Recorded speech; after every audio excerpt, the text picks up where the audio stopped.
अवाजी समातुन ताई radio voice of Sindh London.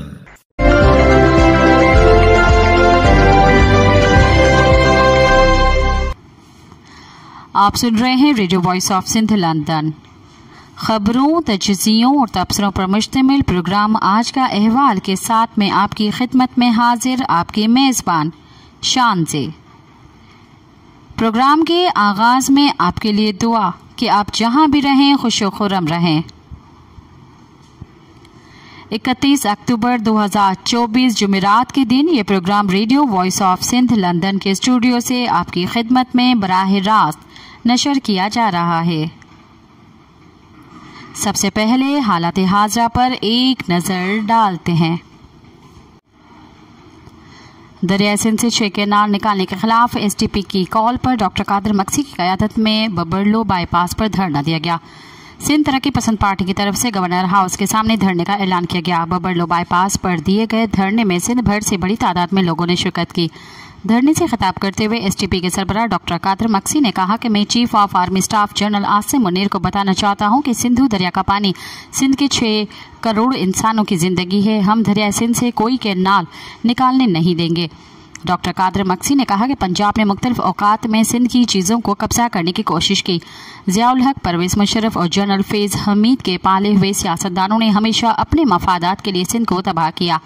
Doctor Qadir Maksi ने ऐलान किया कि हैदराबाद में 9 नवंबर को, 20 नवंबर को सखरंड में और 24 नवंबर को गवर्नर हाउस कराची के सामने धरना दिया जाएगा।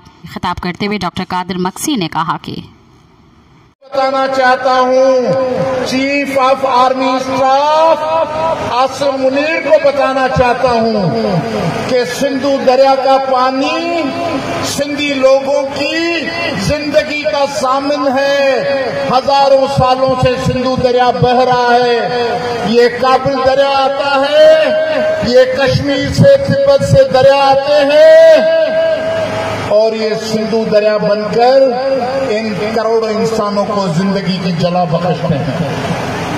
आप पंजाब के ब्यूरोक्रेट, ये अब मुल्क दुश्मन कामोरे जो प्रेमों के हामी हैं, जो जिया के साथ थे, जो मुशर्रफ के साथ थे, जो जनरल फैज हमीद के साथ थे, वो सारे मिलकर आपको एक नई जंग में डाल रहे हैं। सिंध में बताना चाहता हूं, सिंधु दरिया हमारी शहरग है। सिंधु दरिया हमारी शहरग है और ये भी याद रखें कि सिंध जो है वो पाकिस्तान की शहरग है। सिंध जो है पाकिस्तान की शहरग है। सिंध पाकिस्तान की तरक्की का सफर कराची की बंदरगाह से शुरू होता है, कराची की इंडस्ट्री से शुरू होता है, सिंध के टैक्स से शुरू होता है, सिंध के तेल, गैस, कोयले के जखीरों से शुरू होता है। आप अगर सिंध की शहरत सिंधु दरिया को काट के 6 करोड़ इंसानों को मौत के हवाले करेंगे तो फिर क्या गारंटी होगी कि सिंध के लोग आपके पाकिस्तान के लिए कोई नेक तमन्नाओं का पैगाम भेजेंगे। ये सिंध के खिलाफ साजिश नहीं है। ये सिंधु दरिया पे पानी डैम बनाना, केनाल बनाना, ये सिंध को मारने की साजिश नहीं, ये खुद पाकिस्तान की शहरत काट के पाकिस्तान को खत्म करने का मंसूबा है। ढूंढना आपको है। चोर आपके घर में बैठे हैं, मुल्क दुश्मन आपके ऑफिसों में और दफ्तरों में बैठे हैं। आपको ढूंढना होगा कि वजीर आजम के महल में कौन से ऐसे पाकिस्तान दुश्मन, अवाम दुश्मन खड़े हैं जो आपको ऐसे मंसूबे बताते हैं, और वजीर आला के हाउस में कौन बैठा है। और जरदारी साहब, आप जो है जब भी सदारती महल में जाते हैं, आप सिंध को कुर्बानी का बकरा बना के रियासत के सामने पेश करते हैं।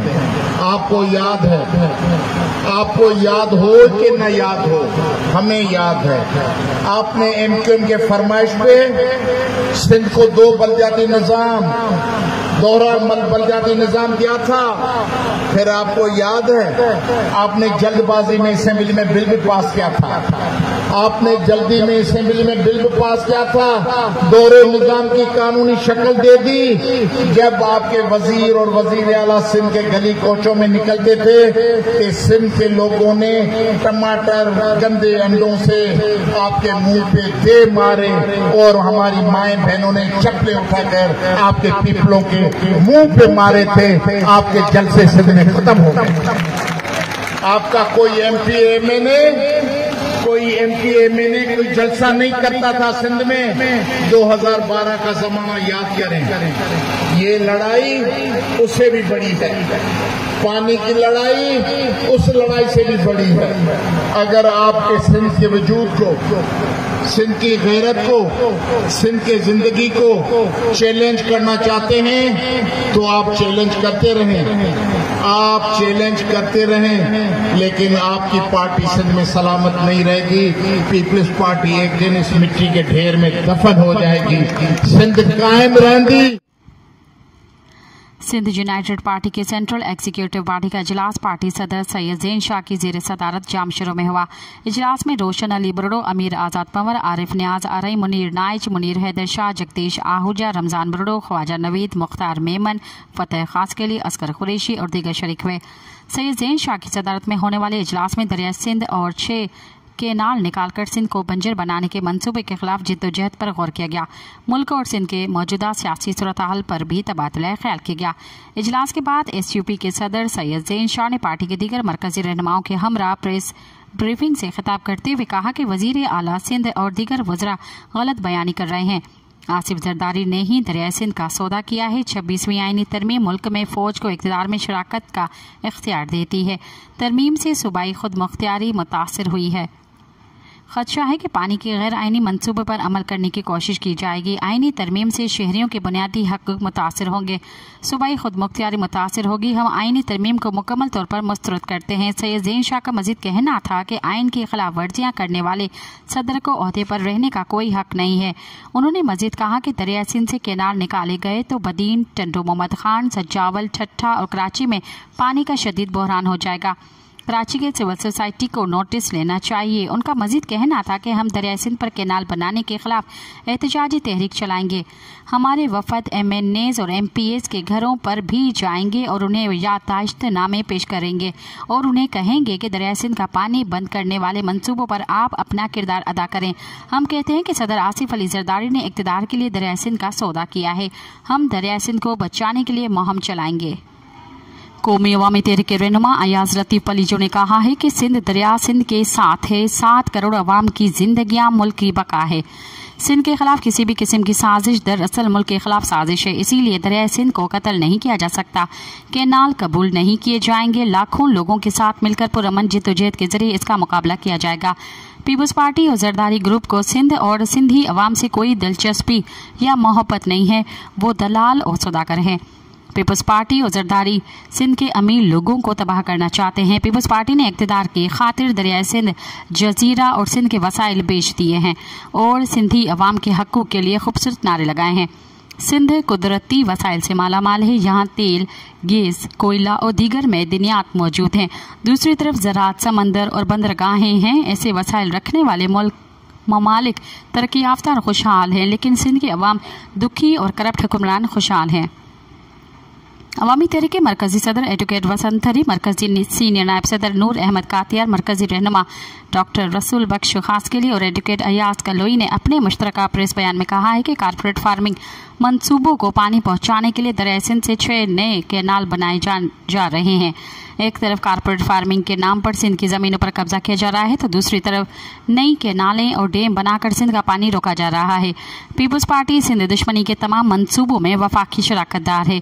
रहनुमाओं ने कहा कि दरिया सिंध पर तजावुज़ात, सिंध की ज़मीनों पर कब्जे और दीगर सिंध दुश्मन मंसूबों के खिलाफ सिंधियानी तहरीक की जानिब से 17 नवंबर को कराची में ऐलान करदा मार्च में हर मकतबा फ़िक्र के लोग शिरकत करके सिंध दुश्मन साजिशों के खिलाफ भरपूर एहतजाज रिकॉर्ड करवाएं।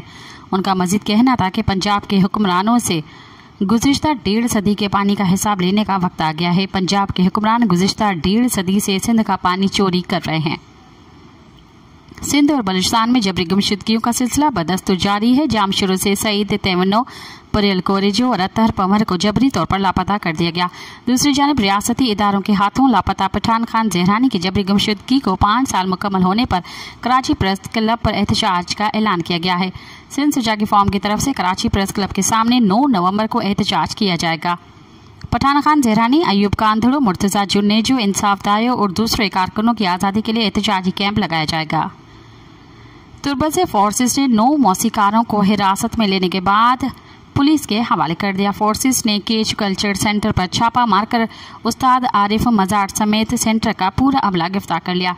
इलाकाई जरा के मुताबिक पूरी रात फोर्सेस ने मज़कूरा फनकारों को हब्से बेजा में रखकर उन्हें पुलिस के हवाले कर दिया।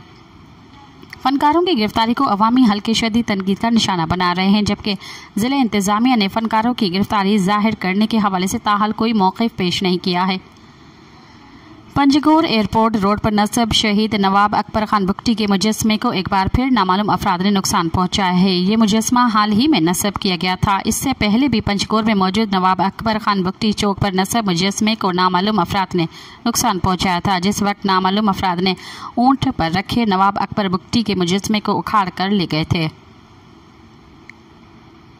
बलूचिस्तान नेशनल पार्टी के सरबराह सरदार अख्तर जान मेंगल, MPA जहांजेब मेंगल, अख्तर हुसैन लांघो, शफी मेंगल और दीगर पार्टी के कारकुनों पर दर्ज FIR के खिलाफ बलूचिस्तान नेशनल पार्टी के मरकजी कॉल पर बलूचिस्तान के मुख्तलिफ इलाकों वट जहरी, नौल और दीगर मकामात पर शटर डाउन हड़ताल रही। कारोबारी मराकज़ बंद रहे। इस मौके पर नेशनल पार्टी के मरकज से जारी होने वाले एलामिया के मुताबिक नेशनल पार्टी ने बलूचिस्तान सतह पर बलूचिस्तान नेशनल पार्टी की कॉल की हिमायत की थी। इस्लामाबाद में पार्टी रहनुमाओं पर मुकदमात और गिरफ्तारियों के खिलाफ BNP की जानिब से एहतजाजी मुजाहिरों और हड़ताल की कॉल दे दी गई थी, जहां इससे कबल मुख्तलिफ शहरों में BNP की जानिब से रैलियां निकाली गई। बलूचिस्तान नेशनल पार्टी मेंगल के सरबराह अख्तर मेंगल ने इस मौके पर कहा है कि वह तमाम पार्टी कारकुनान और अंजुमन ताजिरान का शुक्रिया अदा करता है, जिन्होंने शटर डाउन एहतजाज को कामयाब बनाने में अहम किरदार अदा किया। वाज़ेह है कि इस्लामाबाद पुलिस की जानिब से गुज़िश्ता दिनों ही BNP के रहनुमा अख्तर हुसैन लांघो और अख्तर मेंगल की ज़ाती सेक्रेटरी को इस्लामाबाद से गिरफ्तार कर लिया गया था, जो ताहाल पुलिस हिरासत में है। बलूचिस्तान में पोलियो केसेस में खतरनाक हद तक इजाफा हो गया। मुतासरीन की तादाद 22 तक पहुंच गई। पोलियो के खात्मे की नाकाम कोशिशों पर जारी बहस के दौरान बलूचिस्तान में 2024 का 22वां पोलियो केस सामने आ गया।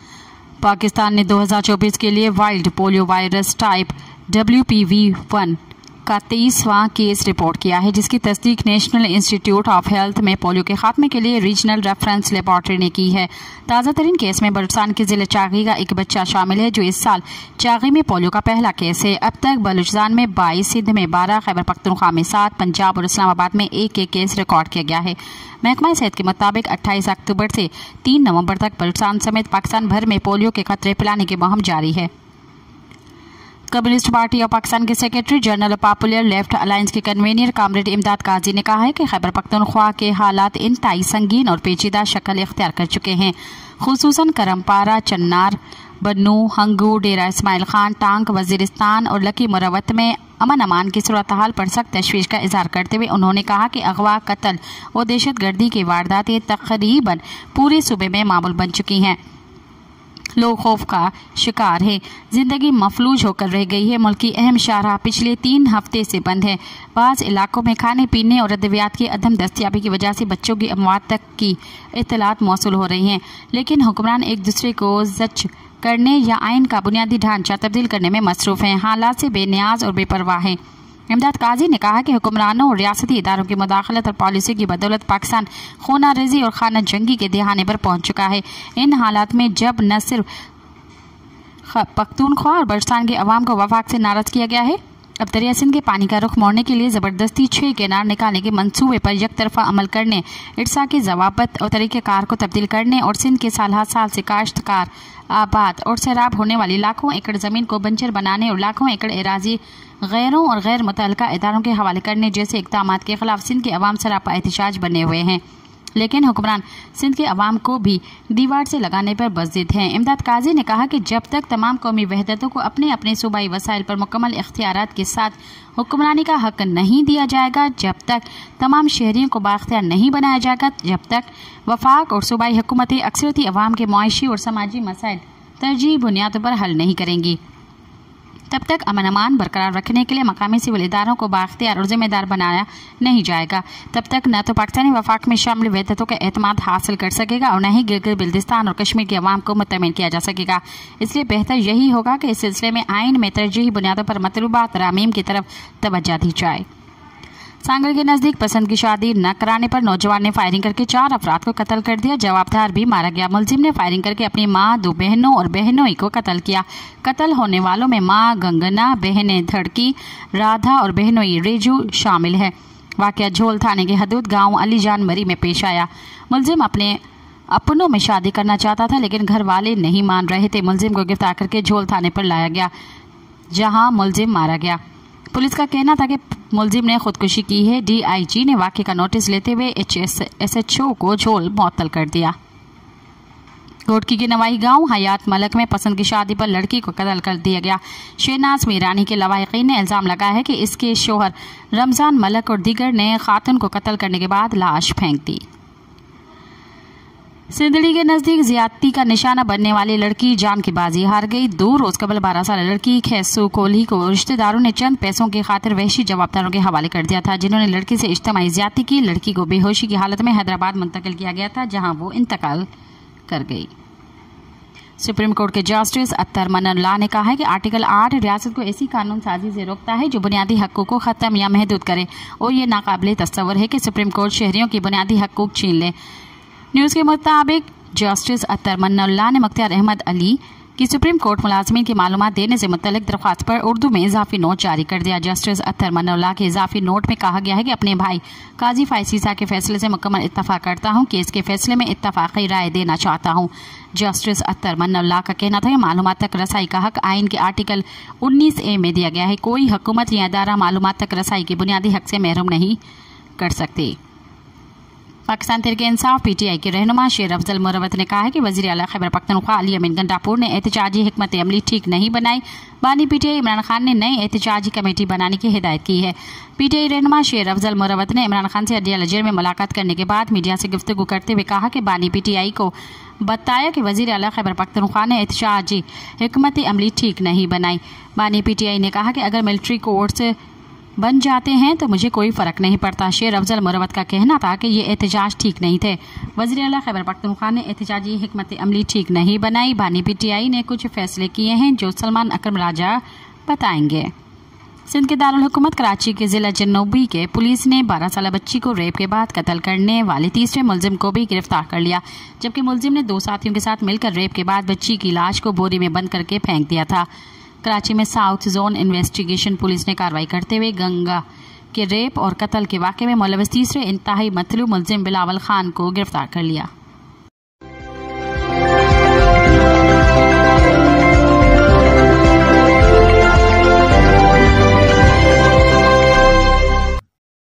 अब प्रोग्राम में शामिल करते हैं तज्ज़िये और तबसरे। मखसूस नशिस्तों के मसले के हवाले से सैयद मुजाहिद अली ने लिखा, तहरीक इंसाफ ने सुप्रीम कोर्ट में इलेक्शन कमीशन के खिलाफ तौहीन अदालत की कार्रवाई शुरू करने की दरख्वास्त दायर की है। ये दरख्वास्त पार्टी के सेक्रेटरी जनरल सलमान अकरम राजा ने दायर की है। उनका कहना है कि इलेक्शन कमीशन 12 जुलाई के फैसले पर अमल दरामद में नाकाम रहा है, लिहाजा इसके खिलाफ तौहीन अदालत की कार्रवाई का आगाज किया जाए। इससे पहले कौमी असम्बली के स्पीकर अयाज सादिक ने गुज़िश्ता रात एक टीवी इंटरव्यू में कहा था कि वो अदालती फैसले पर अमल नहीं करेंगे, बल्कि इस बारे में इलेक्शन कमीशन के नोटिफिकेशन का इंतजार करेंगे। मुल्क की हसास सियासी सूरत-हाल और आला अदलिया के साथ तसादुम की हालत पैदा करना गैर ज़रूरी है। ये अहम है कि मखसूस सीटों के सवाल पर सियासत करने के बजाय सब सियासी पार्टियां बाहमी इत्तफाक़ी राय से इस मसले का कोई सियासी हल तलाश करें। 26वीं आईनी तरमीम के बाद सुप्रीम कोर्ट में आईनी मामलात पर गौर के लिए अलहदा बेंच कायम किया जाएगा। इसीलिए सियासी तौर से इस मुश्किल सवाल को हल न किया गया तो मुल्क में मुसलसल सियासी कशीदगी और खींचातानी का माहौल मौजूद रहेगा। इस तर्ज अमल से न तो पार्लियामेंट बाख्तियार हो जाएगी और न कोई एक सियासी पार्टी बड़ा फ़ायदा उठा सकेगी और न ही सुप्रीम कोर्ट को मुतनाज़ा करने या किसी नए इख्तिलाफ का हिस्सा बनाने से कोई खुशगवार सूरत हाल देखने में आएगी। हाल ही में मुल्क की सबसे सियासी पार्टियों ने अदलिया के इख्तियारात और तकर्रियों के हवाले से 26वीं तरमीम मंजूर की है। अगरचा इस तरमीम के खिलाफ सुप्रीम कोर्ट में दरख्वास्तें दायर की जा रही हैं, लेकिन इस बात का इम्कान नहीं है कि सुप्रीम कोर्ट इन दरख्वास्तों पर समाअत करके कोई रिलीफ दे सकती है। इसे आईनी तरमीम के तहत मखसूस पार्लिमानी कमेटी ने नए चीफ जस्टिस का फैसला किया और इसी बुनियाद पर वजीर आजम ने सदर मुल्कत को इस ओहदे पर जस्टिस यहिया आफरीदी को मुकर्रर करने की इस्तदा की, जिसे कबूल कर लिया गया। हफ्ते के रोज ऐवान सदर में नए चीफ जस्टिस ने अपने ओहदे का हलफ उठाया और काम शुरू कर दिया। आज नए चीफ जस्टिस यहिया आफरीदी की सरबराही में फिल कोर्ट इजलास हुआ, जिसमें तमाम जजों ने शिरकत की। सीनियर जज मंसूर अली शाह मुल्क में मौजूद नहीं थे, लेकिन उन्होंने वीडियो लिंक के जरिए इस इजलास में शिरकत की और अदालती इंतजामी अमूर के हवाले से मुतअद्दिद तजावीज़ दी। फिल कोर्ट इजलास में ज़ेर अल्तवा मुकदमात, उनके इंदराज और निपटाने से मुतल्लिक़ कारकर्दगी का जायजा लिया गया। इजलास में ज़ेर अल्तवा मुकदमात में कमी और तरीक़ेकार में मज़ीद बेहतरी लाने के लिए 1 माह, 3 माह और 6 माह के प्लान पर गौर किया गया। इजलास को बताया गया कि फौजदारी और सिविल मुकदमात में 2 और 3 रुकनी बेंचर में मुकर्रर किए गए ताकि जल्द फैसले हो सके। तमाम जजेस ने मुकदमात जल्द निपटाने के लिए अपनी आरा पेश की। इस मंसूबे पर अमल दरामद का जायजा लेने के लिए 2 दिसंबर को फिर फुल कोर्ट इजलास मुनक़द होगा। इस पेश रफ्त से ये वाज़ेह है कि 26वीं आईनी तरमीम पर अमल दरामद शुरू हो चुका है। सियासी तौर से भी इस पर इत्तफाक राय है, जबकि अदलिया की तरफ से भी इस तरमीम के हवाले से किसी तसादुम की तरफ बढ़ने का अंदेशा नहीं है। जस्टिस मंसूर अली शाह के अलावा इन सब जजों ने चीफ जस्टिस यहिया आफरीदी के हलफ बर्दारी की तकरीब में शिरकत की। इसी तरह आज फुल कोर्ट इजलास में भी सब जज शरीक थे और किसी ने नए चीफ जस्टिस या उनके इख्तियार के हवाले से कोई सवाल नहीं उठाया। ये एक खुशगवार इशारा है। हालांकि तरमीम मंजूर होने से पहले ये कयास किया जा रहा था कि मखसूस नशिस्तों पर फैसला देने वाले 8 अक्सरियती जजों ने दर हकीकत अपने हुक्म पर अमल दरामद कराने की अपनी सी पूरी कोशिश की थी, ताकि किसी तरह अदलिया पर पार्लिमानी कंट्रोल के बारे में नई तरमीम मंजूर होने में रख न डाला जा सके। इस वजह से भी मखसूस नशिस्तों पर अदालती फैसला तनाज़े का शिकार रहा है। एक तो 13 रुकनी बेंच में शामिल 5 जजों ने अक्सरती फैसले से इत्तफाक नहीं किया, बल्कि बाज़ ने तो उसे आइन की खिलाफ वर्जी करार देते हुए नाकाबिले कबूल करार दिया। सबकदोश होने वाले चीफ जस्टिस काजी फाइज ईसा ने रिटायरमेंट से 2 रोज़ पहले मखसूस नशिस्तों के केस में अपने इख्तिलाफी नोट में लिखा था कि चूँकि इस फैसले के खिलाफ नजरसानी की अपीलों की समाअत नहीं हुई, इसलिए आइन की शिक 189 के तहत इस फैसले पर अमल करना लाजमी नहीं। इसी तरह इसी जवाज़ की बुनियाद पर शिक 204 के तहत किसी हुक्म को नाफिज न करने पर तौहीन अदालत की कार्रवाई भी नहीं की जा सकती। इस हवाले से पाकिस्तान तहरीक इंसाफ का किरदार भी दिलचस्पी से खाली नहीं है। पार्टी अमली तौर से 26वीं तरमीम को मंजूर कर चुकी है।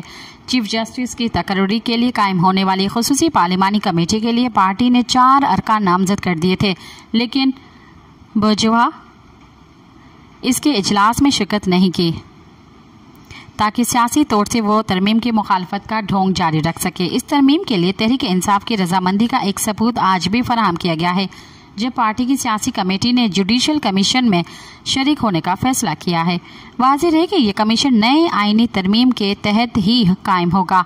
इसमें 4 सेंटर और अरकान कौमी असम्बली शामिल किए जाएंगे, जिनमें से अपोजिशन पार्टियों को एक रुकन नामजदगी करने का हक हासिल है। तहरीक इंसाफ ने अब इसी इस्तेहकाक को इस्तेमाल करने का ऐलान किया है। ये तो नहीं हो सकता कि कोई पार्टी 26वीं तरमीम के तहत कायम होने वाले इदारों में शरीक भी हो जाए, लेकिन इस तरमीम को कबूल करने से इनकार करती रही है।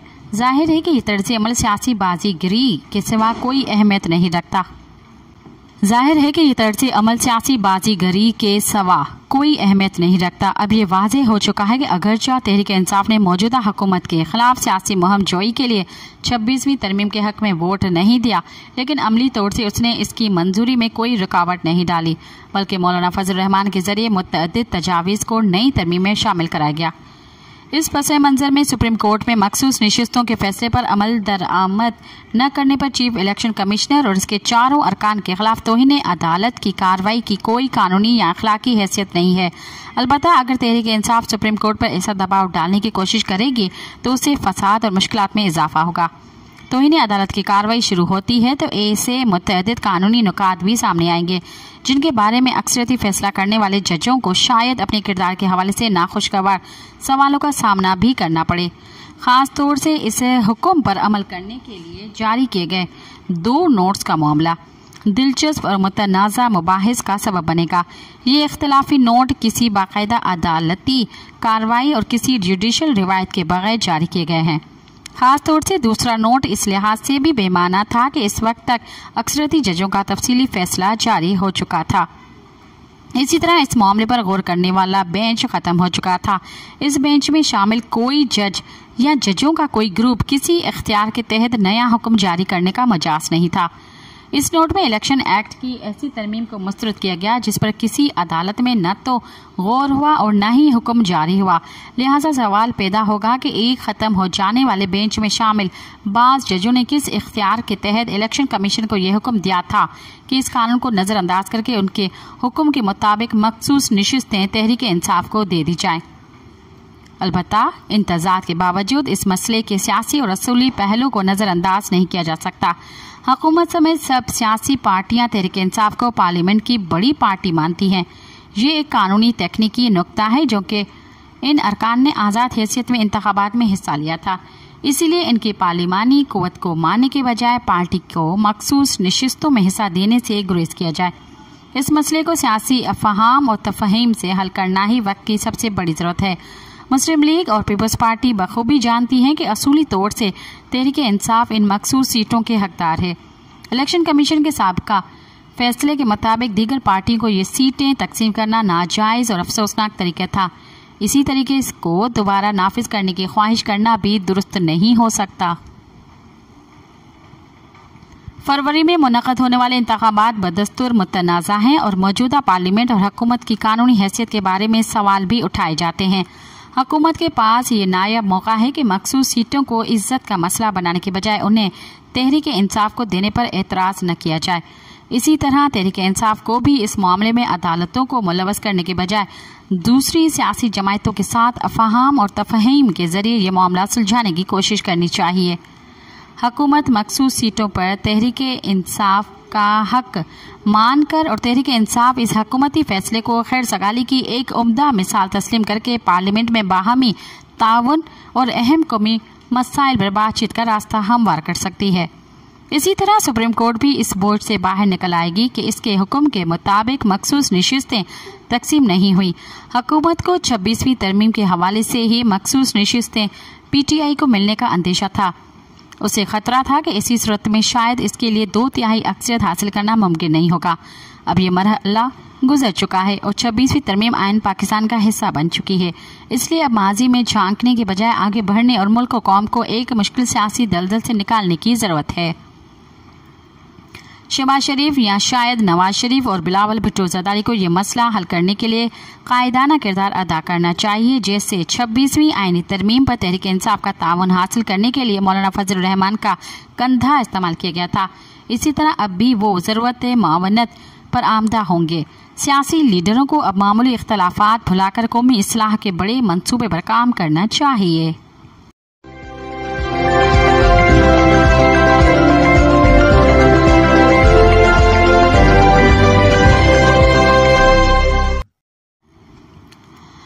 कराची में नई बसों की आमद के उन्वान से मजहर अब्बास ने लिखा,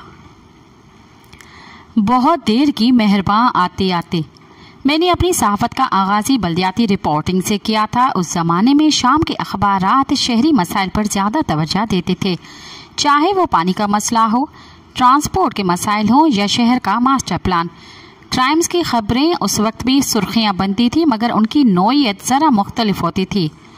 मुझे मेरे पहले एडिटर ने ट्रांसपोर्ट की खबरें लाने की जिम्मेदारी सौंपी, साथ में क्राइम्स और कोर्ट रिपोर्टिंग। अब चूँकि खुद भी बसों और मिनी बसों में सफ़र करते थे तो मसाइल से भी आगाह थे। ये गालिबन 1984 की बात है। जापान की एक टीम शहर में इन मसाइल का जायजा लेने आई और उसने एक मुफस्सल रिपोर्ट हुकूमत सिंध को दी। जिसमें शहर में सर्कुलर रेलवे की बेहतरी के साथ कोई 5000 बड़ी साइज की बसें बशमूल डबल डेकर लाने का मशवरा दिया और पुरानी बसों और मिनी बसों को बंद करने का, क्योंकि उनकी फिटनेस न होने की वजह से शदीद आलूदगी फैल रही थी। ये वो जमाना था जब गालिबन ट्राम या तो खत्म हो गई थी या उसे बंद करने की तैयारी हो रही थी।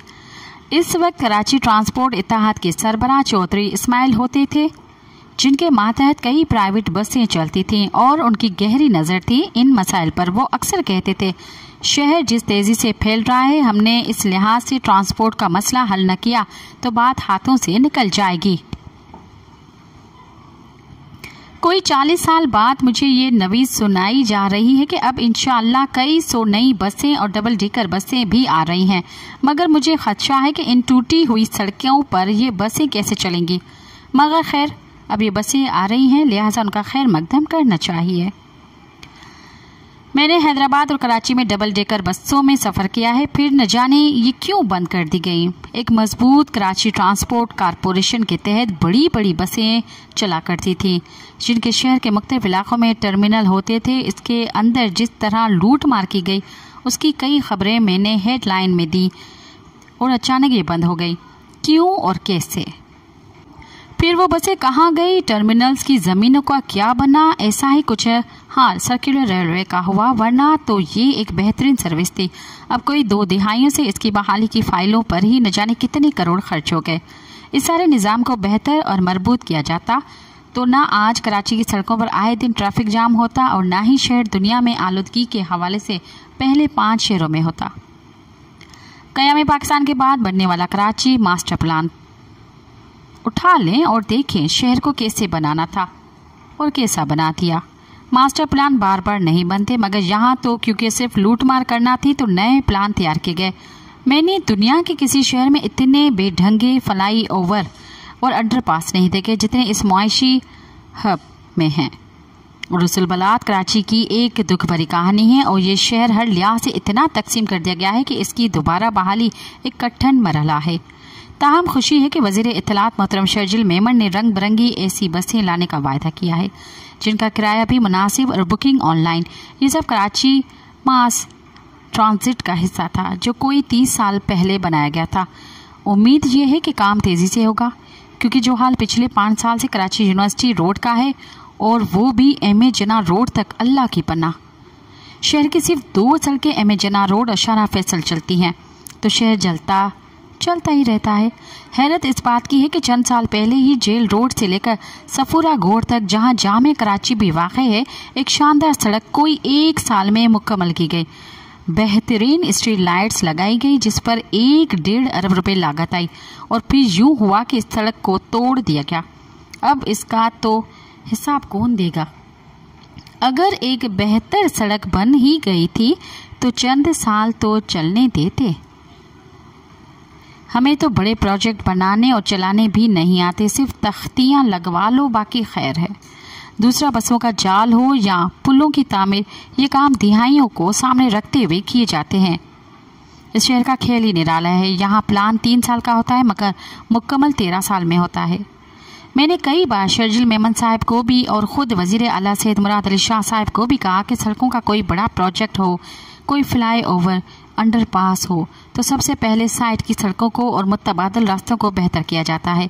उस सड़कों की तामीर या मरम्मत से पहले मुतल्लिका इदारों से पूछा जाता है कि कोई लाइन वगैरह तो नहीं डालनी। यहाँ 80% वाक़यात में वाटर बोर्ड, स्वी गेज और के इलेक्ट्रिक के वाले इंतजार कर रहे हैं कि कब सड़क बने और कब हम तोड़ फोड़ शुरू करें। अब देखते हैं इन नई बसों का मुस्तकबिल क्या होता है, क्योंकि 70% सड़कों का जो हाल है, उन बसों में जल्द फिटनेस के मसाइल पैदा होंगे। मगर महकमा ट्रांसपोर्ट ज़रा इसकी वजाहत तो करे कि चंद साल पहले जो नई CNG बसें आई थी वो कहाँ हैं, क्यों नहीं चल रही और उन पर लागत कितनी आई थी। अगर ये अच्छा मंसूबा था तो जारी क्यों न रखा गया, और नाकस था तो जिम्मेदारों को सज़ा क्यों न मिली। खुदारा इस शहर को संजीदगी से लें। Red line, orange line, green line और ब्लू लाइन शुरू करनी है तो इस काम में गैर मामूली ताख़ीर नहीं होनी चाहिए, मगर इस सब के लिए ट्रैक बनाने हैं तो पहले साइड ट्रैक बेहतर करें, वरना एक अजाब होगा। यहाँ के शहरियों के लिए बदतरीन ट्रैफिक जाम की सूरत में सर्कुलर रेलवे बहाल नहीं हो सकती। इस पर पैसा ज़ाया न करें, इसकी वजह से सरकार बेहतर जानती है। जब भी मैं या कोई शहर के मसाइल के हल के असल मसले पर आता है तो उसे सियासी रंग दिया जाता है। कैंटोनमेंट बोर्ड और डिफेंस वाले भी खुश नहीं होते। एक मेट्रोपॉलिटन सिटी एक मेयर के अंडर होती है, उसकी अपनी लोकल पुलिस और अथॉरिटी होती है। क्या वक्त था जब हम ज़माने तालिबे इल्मी में नॉर्थ नाज़िमाबाद के हसीन डिस्तलवा टाउन के पहाड़ियों पर जाया करते थे। जावेद जब्बार साहब ने तो एक फिल्म भी बनाई थी। सिनेमा का भी अपना एक कल्चर था। हॉक्स पे हो या सी व्यू, पानी इतना आलूदा न था, बू नहीं मिट्टी की खुशबू आती थी। जुर्म और सियासत का ऐसा मिलाप न था। इस शहर ने हमको अब्दुल सत्तार ईदी भी दिए हैं और अदीब रिजवी भी। इस शहर ने सबके पेट भरे हैं और कुछ नहीं तो इसको पानी, सड़कें और अच्छी बसें ही दे दो। दुआ है कि नई बसें आए तो फिर गायब न हो जाए नामालूम अफराद के हाथों।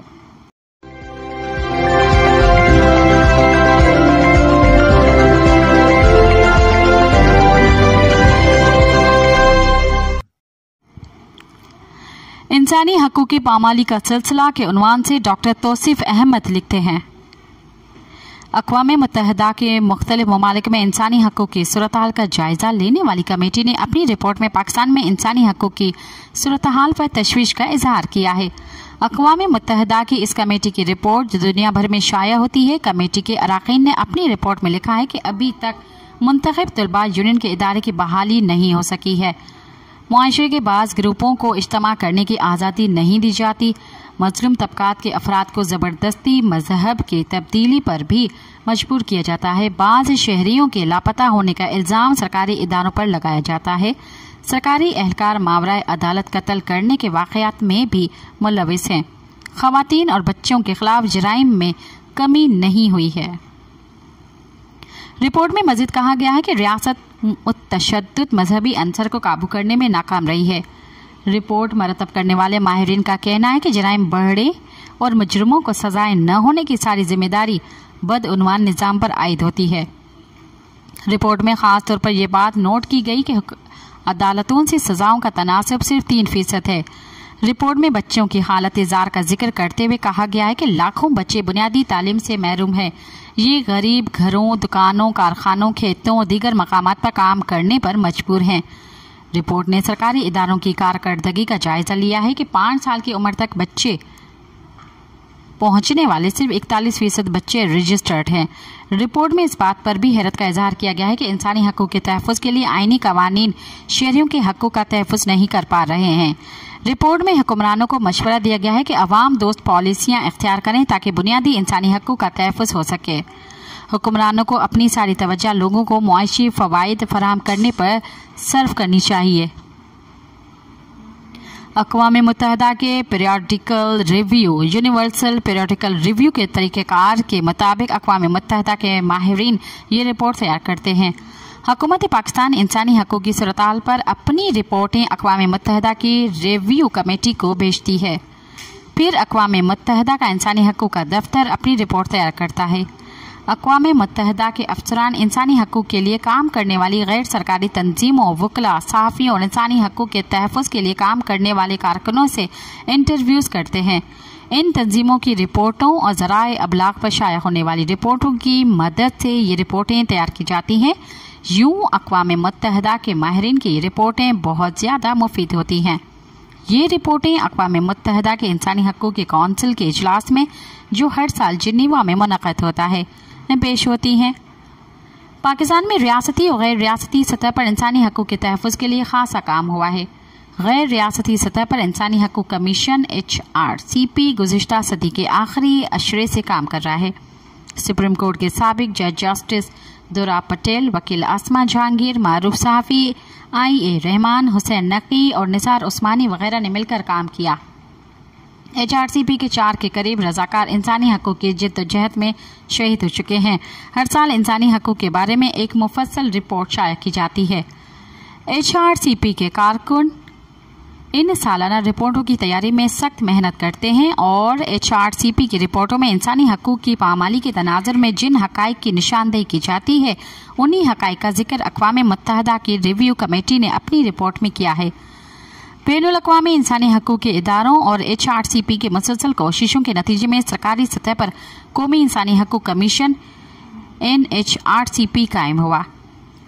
इस सरकारी कमीशन की रिपोर्टों में भी इन्हीं मसाइल की निशानदेही की गई जिनका अक़वाम मुत्तहदा के माहिरीन ने अपनी रिपोर्ट में जिक्र किया है।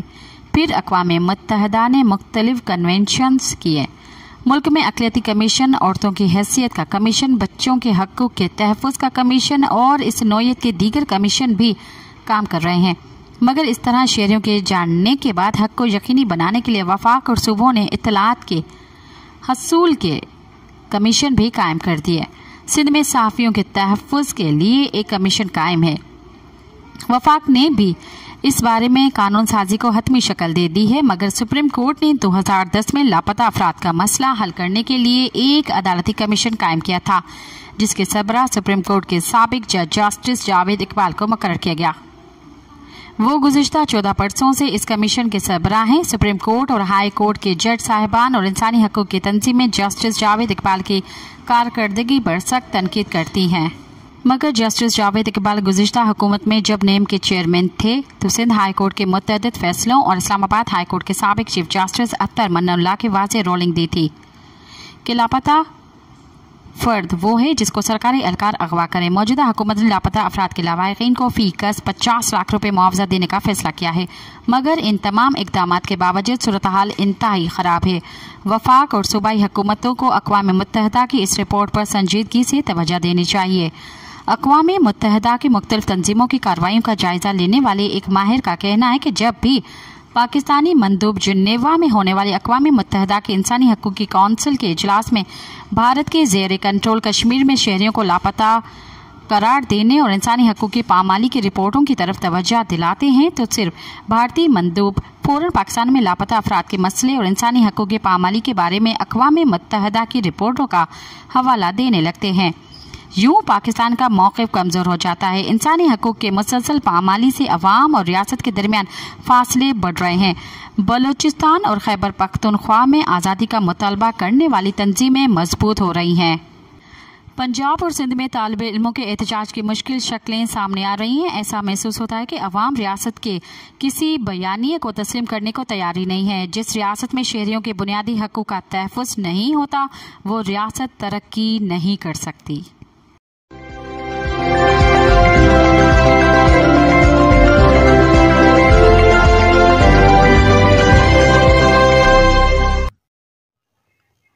अब तक के लिए इतना ही। मुझे दें इजाज़त। याद रखें, आज़ादी का पौधा जवानों के खून से सैराब होकर परवरिश पाता है। इनकलाब कमज़र्फ लोगों का काम नहीं। साथ सलामत। अवाजी समातुन ताईं radio voice of Sindh London.